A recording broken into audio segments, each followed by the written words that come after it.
concepts of gender identity vary around the world, and now an artist is bringing a show to Brighton's Marlborough Theatre as part of Pride Week that shows how it's perceived in Samoa.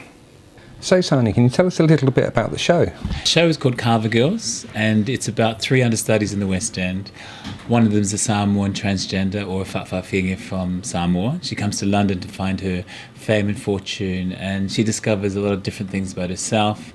We cover issues, transgender issues. We cover the glass ceiling and what it's like to struggle in showbiz. And it's a black comedy. You'll laugh and you'll cry, and main thing is you'll be moved. It's a good story that's touching and moving. So what were your influences for this show?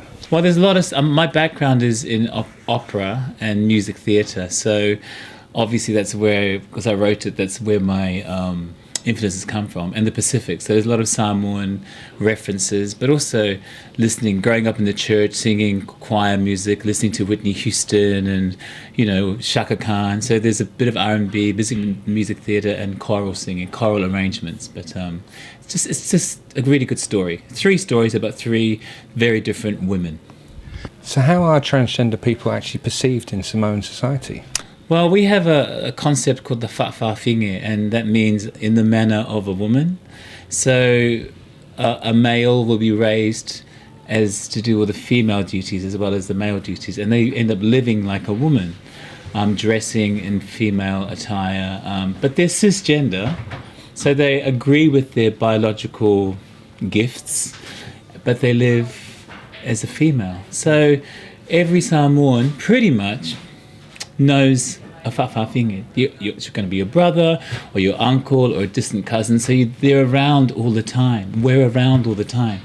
You're seen in public roles, fully dressed as female, a policewoman, someone in the post office, a nurse, or just looking after children. And so they're perceived as part of society. Now, because of the Western influences, now there's access to surgery.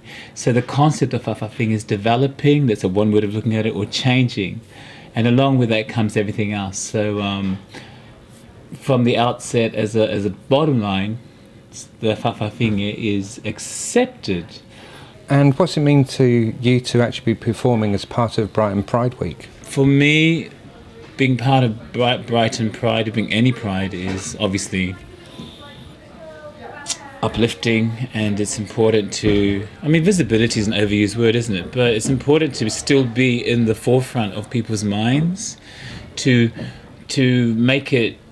I don't want to say normal, because that's the wrong word. But so it's not abnormal to see different forms of lifestyle choices. Trans Pride I found really moving, because we marched in Trans Pride last weekend, and it's so different to Gay Pride. Well, I think it is, just the way people are. And if I had my arms were big, I would have given everyone a hug. That's what I felt like at Trans Pride. So to be part of this movement, it's a movement. There's a long way to go. I went to Stonewall dinner a few months back, and we're just talking about what still needs to be done, to make everyone's life within this community easier. Not easier, but just so we can exist without any prejudice or any discrimination. And the fight goes on, doesn't it? Right. And it has to. And, Trans Pride, Pride, Gay Pride, it's all important for everyone to see that, we love who we are. These are esteemed issues. We function in society very well the way we are, and we can contribute if we want to, So, my short answer is it's great. This is Sophie Cook for the latest TV news here at the Marlborough Pub and Theatre.